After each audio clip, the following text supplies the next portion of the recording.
Water roared down what used to be Maple Lane. The HOA president, Karen, stood frozen on her flooded front porch, her heels submerged in muddy water up to her ankles, screaming into a disconnected phone. "Yeah, that's me. You're probably wondering how I got here. Let's rewind. When I first moved out to Willow Creek Estates, I wasn't looking for trouble. I wanted peace, some breathing room after too many years, crammed between concrete walls and noise. My little piece of heaven sat at the farthest edge of the development, a patch of land with thick trees, a rambling old house that leaned a little too much when the wind blew, and down by the edge of my property, a dam. It wasn't some modern concrete monstrosity, either. It was old, built with broad flat stones and thick timber beams by some long-forgotten hands nearly 100 years ago, back when farmers ruled this valley and creeks needed taming for spring floods. The dam barely held back more than a gentle pool now.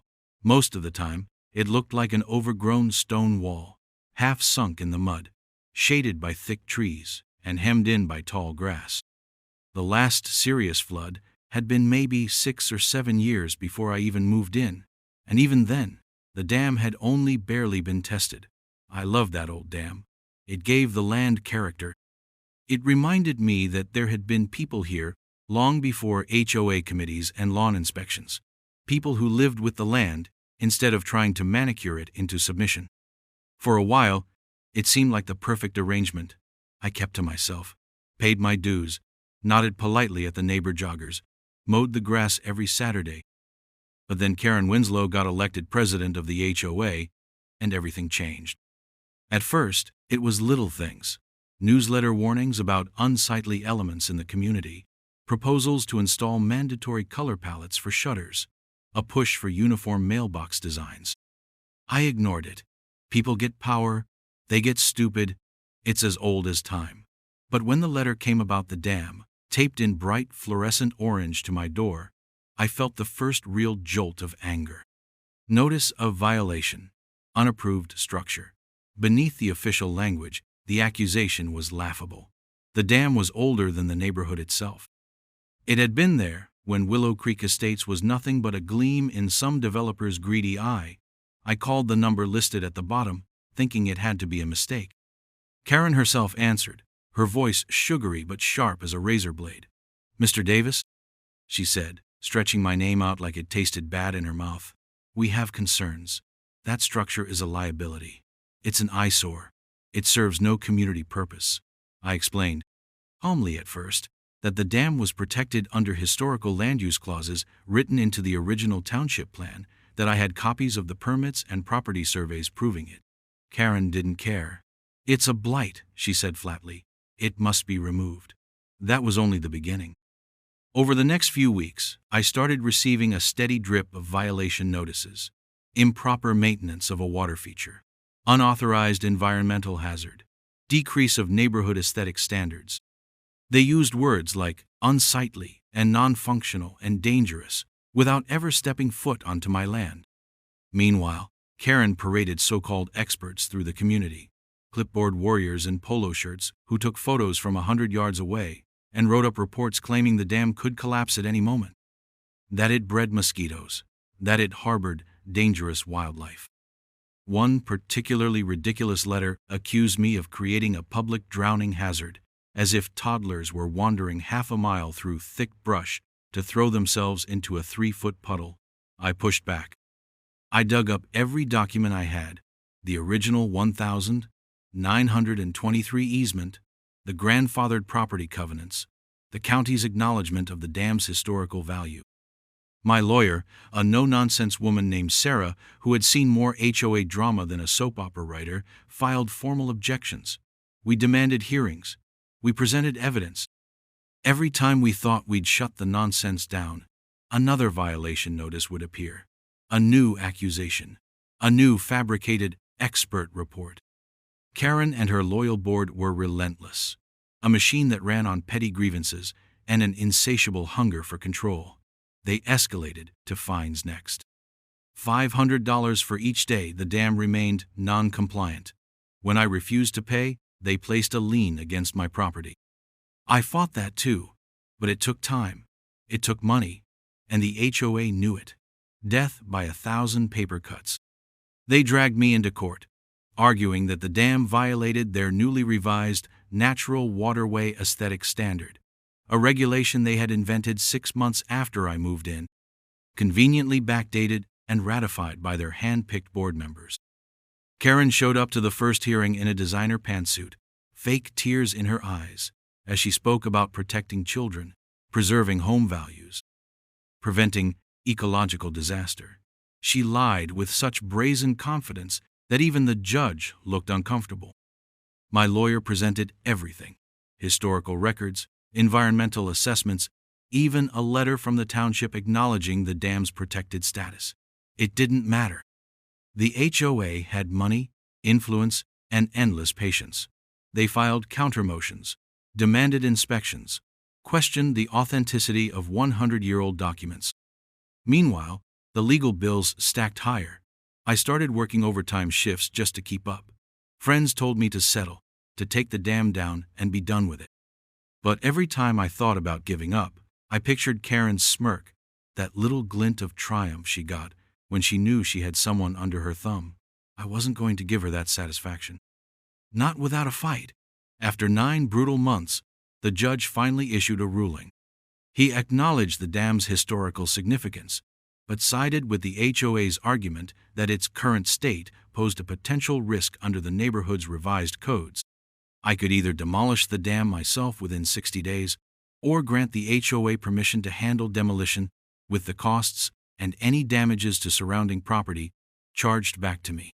Karen stood outside the courthouse that day, gloating like a queen returning from conquest. "You did the right thing by fighting," my lawyer said grimly as we packed up our files. "But the system's not built to protect people like you. It's built to protect their investments." I nodded. I had lost the battle. I had 60 days to make a decision: tear down a piece of living history with my own hands, or let the HOA bulldoze it and bill me for the privilege. I went home that night and sat by the dam until the sun set behind the trees, the water whispering against the stones. In the end, my choice wasn't much of a choice at all. I refused to lift a finger. Let them come, I thought. Let them do their worst. I would not be complicit in destroying the land I loved. I would not make it easy for them. And so, when the heavy equipment rolled onto my property 2 weeks later, engines snarling and steel teeth ready to bite into the earth, I simply stood back, arms crossed, and watched. Karen was there too, of course, standing a safe distance away in her pristine white sneakers, directing the operation like some twisted general at a battlefield she had never risked bleeding on. They tore into the dam with relish, stone after stone ripped away, timber beams cracked and tossed aside like trash.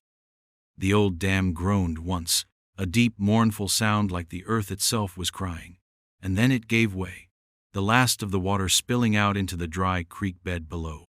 Karen clapped as the final piece fell, her glee barely hidden.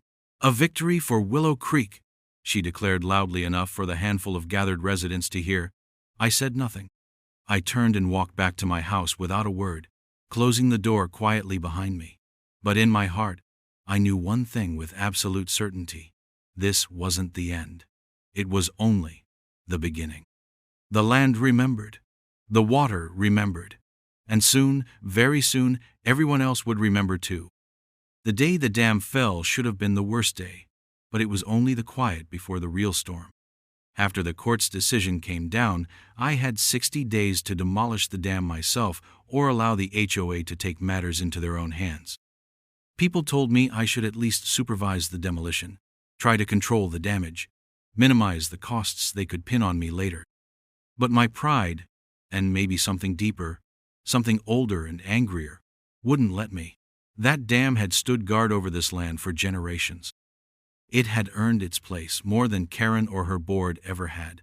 I wasn't going to swing the first hammer against it. I wasn't going to be the one who broke the spine of this place. So I refused. Flat out. No negotiations. No appeals. No compromises. I left the final notice unopened on my kitchen table and waited. The HOA did not wait long. 2 weeks later, a caravan of trucks rumbled down my gravel driveway without so much as a knock. Bright orange safety vests, hard hats, heavy machinery. It looked like a small army. They brought backhoes, bulldozers, trucks, fitted with hydraulic hammers, all that firepower aimed at a structure that had endured a century of storms and neglect. Karen arrived shortly after, of course. She wore a wide-brimmed sun hat, white sneakers, and a neon pink clipboard tucked under her arm. She positioned herself safely on the far side of the worksite, giving cheerful interviews to a local HOA-sponsored social media page, while the contractors ripped and tore and clawed at the dam. She waved at neighbors who had gathered at the edge of my property to watch the spectacle like it was a 4th of July parade. Some of them even clapped when the first stones gave way, falling into the shallow creek with heavy, reluctant splashes. The machinery groaned and shuddered, throwing up sprays of mud and splinters of wood with every brutal attack. I stayed inside for the first hour, but curiosity got the better of me. I stood at the edge of my porch, arms crossed, watching in silence as the dam, my dam, fell piece by piece. The timber beams cracked open like old bones. The flat stone slid into the water with dull finality. When the largest section crumbled, releasing the last meager hold the dam had over the flow of water, Karen cheered. She actually cheered. The contractors packed up around dusk, leaving the creek bed churned into a mess of broken rocks and muddy ruts.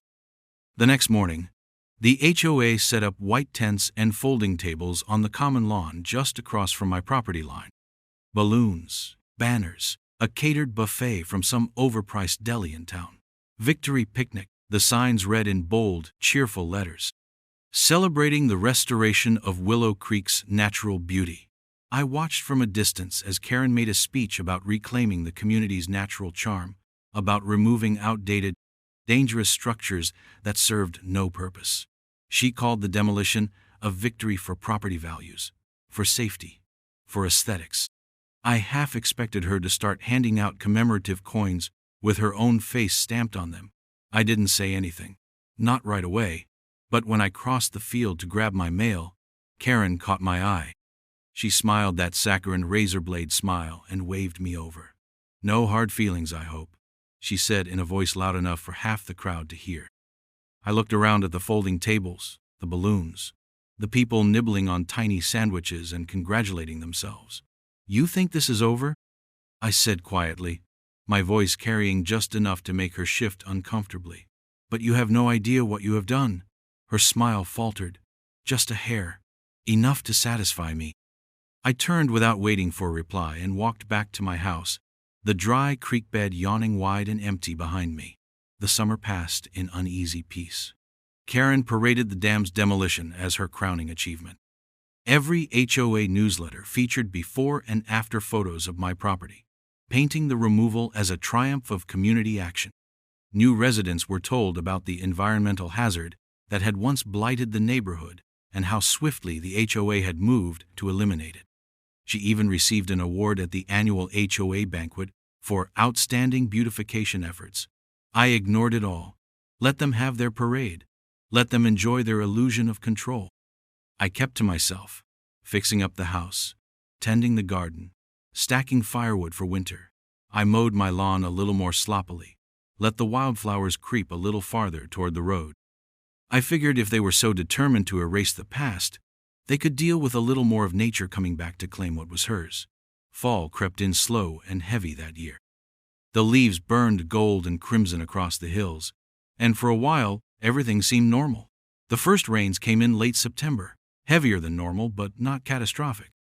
I watched from my porch as the creek bed filled modestly, water slipping over the muddy stones where the dam had once tamed it. It flowed faster, less restrained, carving shallow channels through the debris left behind.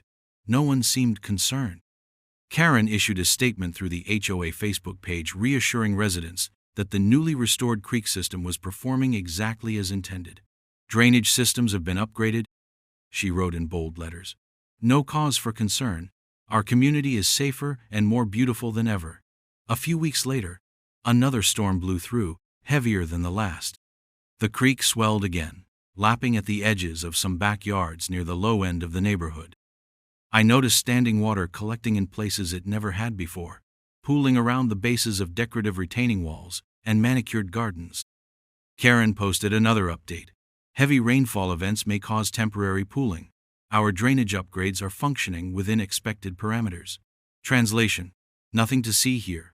Move along. Winter came hard and early.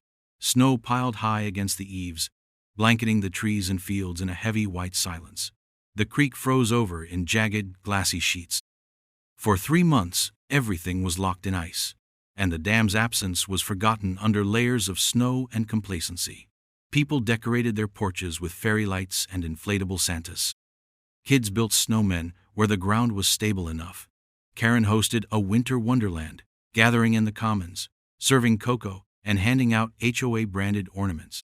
She beamed in photos with local politicians, promising more beautification projects in the coming year. Meanwhile, I kept an eye on the snowpack. I watched the way the drifts piled deeper in the wooded valleys. I measured the water levels in the frozen creek with a stick, marking each rise with a notch in the wood. I listened to the forecasts, the warnings from the agricultural reports about a record-breaking snow season. Spring came late, but when it came with fury. First, the days warmed, slowly melting the thick layers of snow. Then came the rain, hammering down in relentless sheets that turned the fields into bogs and the roads into black rivers. The frozen creek thawed in hours, not days. Water poured down from the hillsides, from the woods, from every dip and hollow in the landscape, all of it racing downhill with nowhere to slow, nowhere to pool. The dam was gone. The water had no check, no restraint. It followed gravity's call, tearing through the low points, gaining speed and force with every mile. The first signs came quietly. A few basements flooded. A few backyards turned into muddy ponds. Karen posted another cheerful update about minor drainage issues and proactive mitigation efforts. Then the real flood hit. The creek overflowed its banks with a violence nobody had seen in living memory. Water surged across the common areas, through gardens and over sidewalks, sweeping mulch and debris like flotsam before it. Lawns vanished under churning brown currents. Fences leaned and toppled.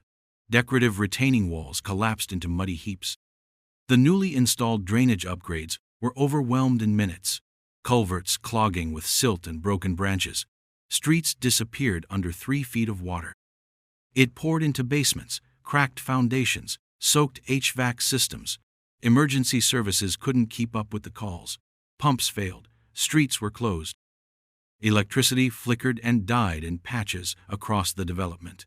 In the middle of it all, perched high and dry at the top of the hill, my house stood untouched. And I watched, not with glee, not with triumph, but with a grim, sorrowful satisfaction. I had warned them. They had laughed. They had held their picnic, their parades, their awards. They had thought they had won. Now the land was reminding them, brutally and without mercy, that it remembered how things had been before they tried to tame it. And it was done asking permission. The first storm of the season arrived with a low rumble and a sky blacker than coal. And by the time the rain began to fall, heavy and unrelenting, it was already too late for any of them to prepare.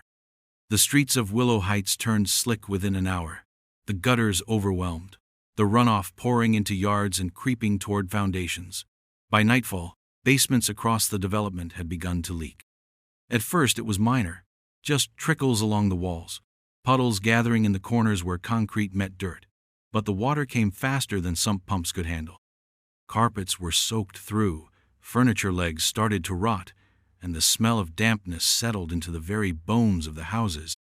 Karen Winslow was among the first to post an informational update to the HOA Facebook page, assuring residents that temporary water accumulation was normal, given the unprecedented precipitation event. She signed off with her usual chipper call to community spirit, suggesting everyone remain calm and look out for one another. Her house, perched lower than mine but higher than some others, was still dry then, but barely.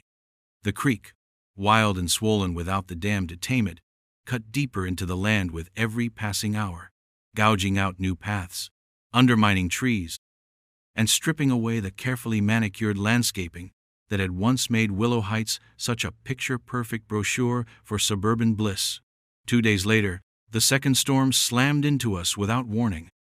A cold front collided with the moisture-heavy air, spinning up a system so powerful it ripped the tops off trees and sent trash cans tumbling down the streets like tumbleweeds in a desert wind. Rain fell in sheets so thick you couldn't see more than 10 feet ahead. It pounded the already saturated ground until lawns turned into marshes and sidewalks disappeared under inches of water. Lawns, driveways, and even foundations began to sink. Huge, sucking puddles opened up like miniature sinkholes, swallowing flower beds, patio furniture, and more than one unfortunate decorative gnome. The asphalt roads buckled under the pressure, the water cutting deep ruts into the gravel beneath. One of the main arteries into the neighborhood cracked clean in half, a jagged canyon opening where smooth pavement had been just days before. Karen's house, so proud and pristine, bore the brunt of it. Located near the newly unleashed creek, her foundation didn't stand a chance. Water burst through her basement windows in a roaring torrent, flooding the lower floors in minutes. Furniture floated like forgotten debris, her precious white sectional, her designer rugs, her curated gallery walls, all destroyed. The HOA office, a converted community center that sat even lower on the same slope, fared even worse. The water overwhelmed the floor, drains, and storm grates, bursting up through the toilets and sinks in violent geysers of sewage and rainwater.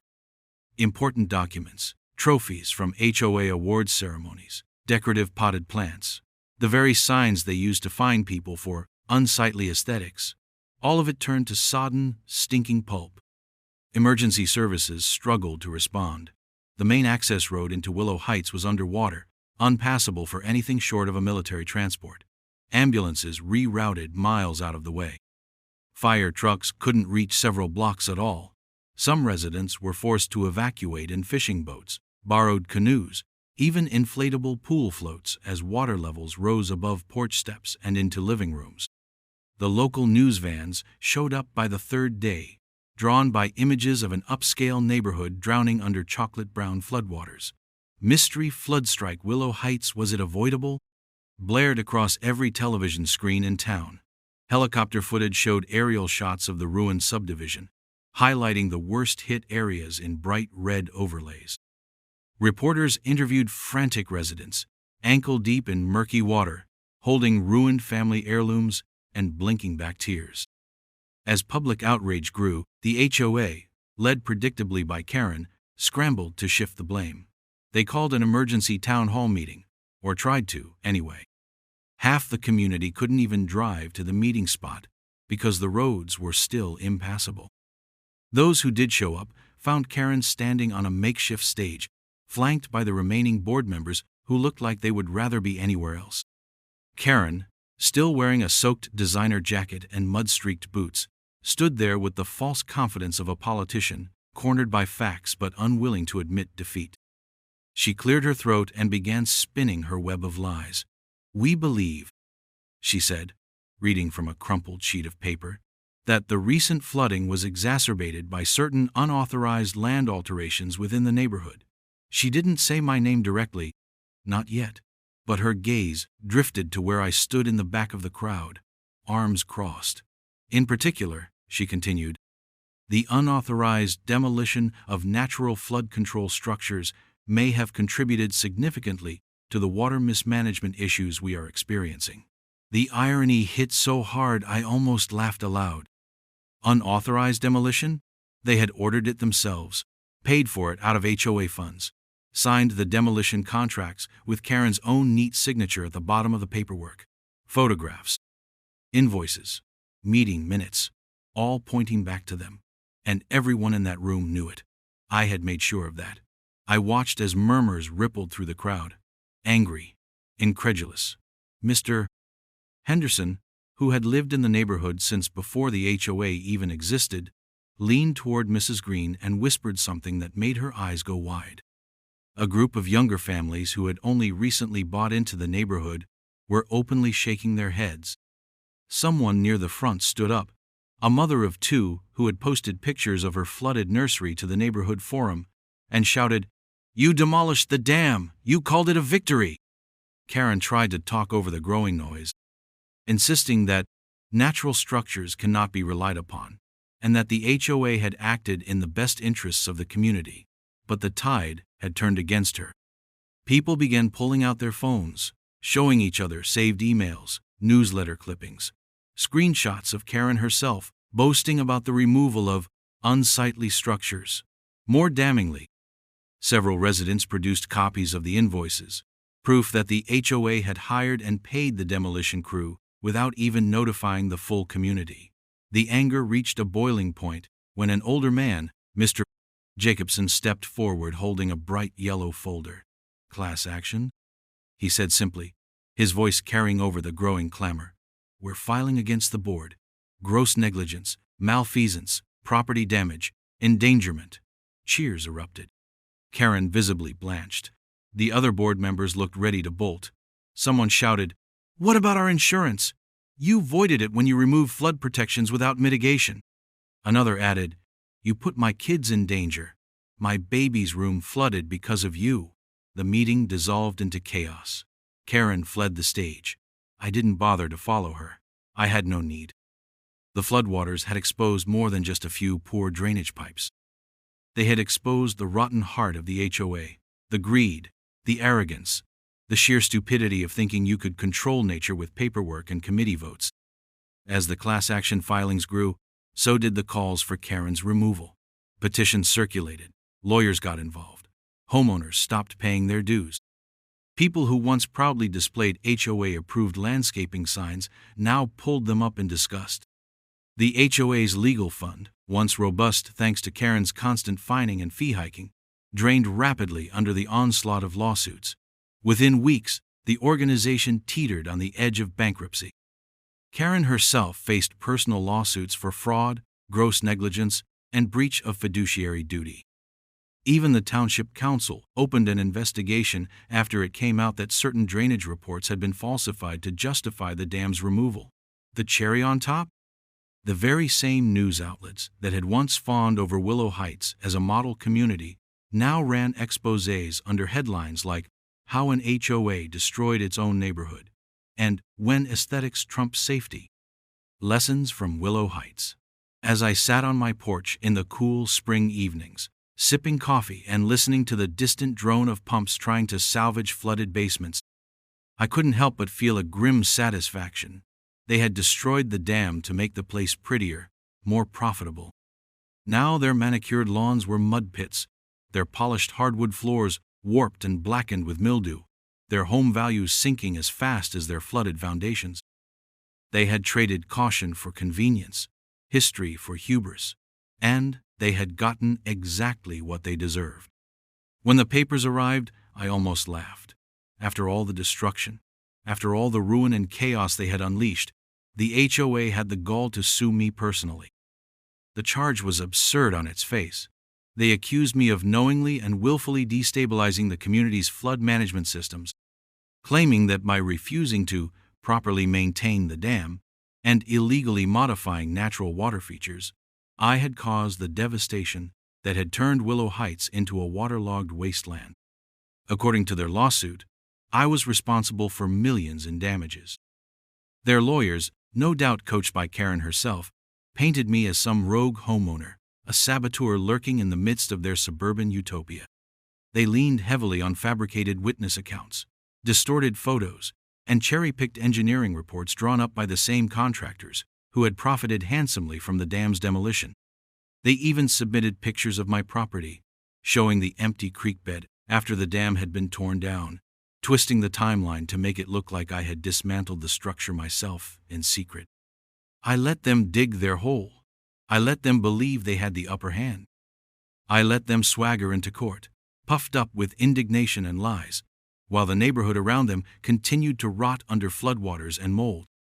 And then, when the day came, I walked into that courtroom with everything they had so conveniently forgotten.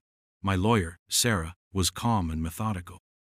She started by introducing the original property records, documents older than any of us, showing the dam's construction, its intended purpose, and its acknowledged status as a critical flood control measure. Then came the permits. Stamped, dated, official, proving the dam's existence was lawful, approved, and historically protected. Next, we played the video.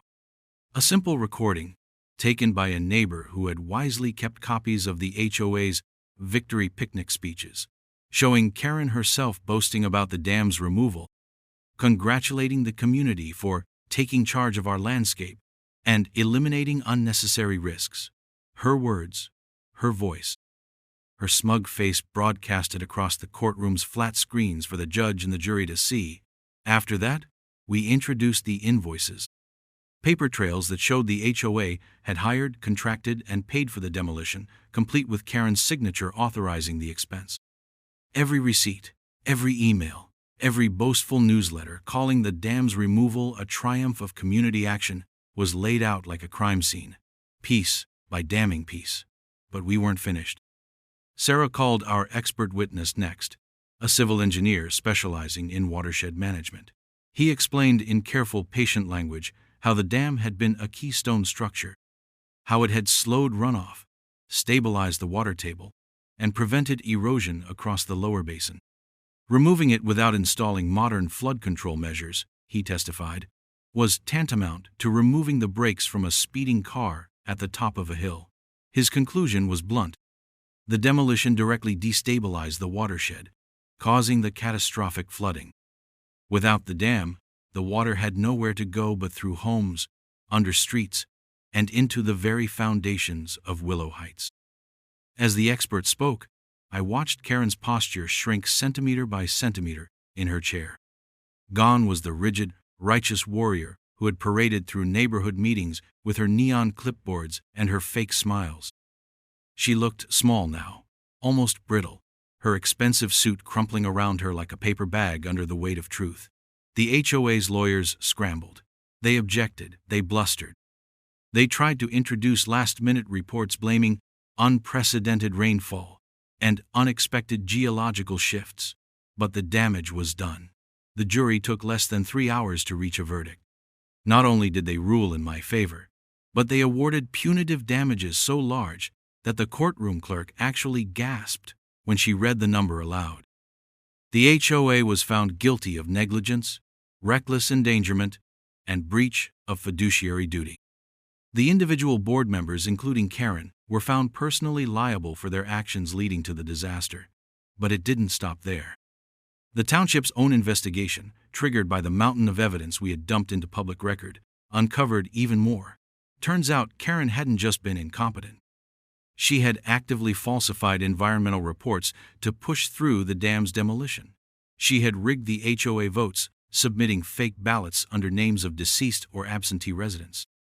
She had doctored inspection reports to make it appear that the dam was crumbling when, in fact, it had been structurally sound.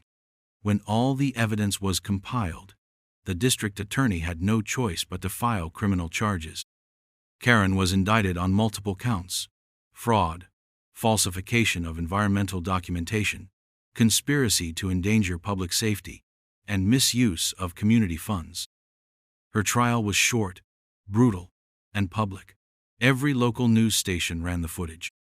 There she was, the once proud queen of Willow Heights, standing in an orange jumpsuit, shackled at the wrists, as the judge read the sentence. 5 years in state prison. No parole for at least 3. I watched it from my porch, the television volume low, the sun setting warm across the land she had tried so hard to bend to her will, and I smiled. Without Karen and her cronies to prop it up, the HOA collapsed almost immediately. Residents, furious and embarrassed, voted overwhelmingly to dissolve the association. The bank foreclosed on the HOA's remaining properties, selling off the office building, the trucks, the equipment, even the customs sign that had once welcomed people into the beautiful and prestigious Willow Heights community. That sign now sat in pieces at the town dump, half buried under old tires and broken refrigerators. The neighborhood slowly began to heal. People stopped pretending. They tore down the pointless matching fences. They painted their doors whatever color they damn well pleased. Gardens exploded in a riot of color and wildness. Kids played in the streets again, building forts and riding bikes without fear of petty fines. But there was one more thing left to do. At the next town meeting, I proposed it. A simple idea. A memorial. Not to me. Not to Karen. Not even to the flood. But to the lesson learned at such a steep, bitter price.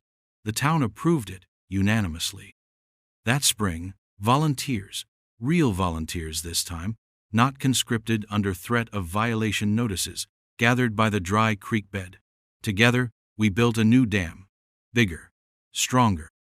Engineered with modern techniques but using the same spirit that had guided those long-forgotten hands 100 years ago. It curved across the creek like a stone smile, a promise to the land that we had learned our lesson. Beside it, we erected a simple plaque, hammered into the earth with quiet, solemn pride. It read, "In memory of common sense, may it never be demolished again." I visit it sometimes, especially on rainy evenings, when the creek swells fat and fast with the runoff from the hills.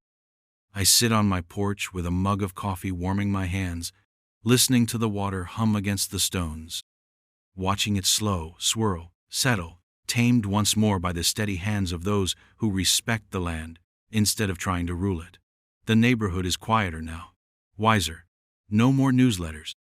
No more surprise inspections. No more pastel balloons celebrating foolish victories.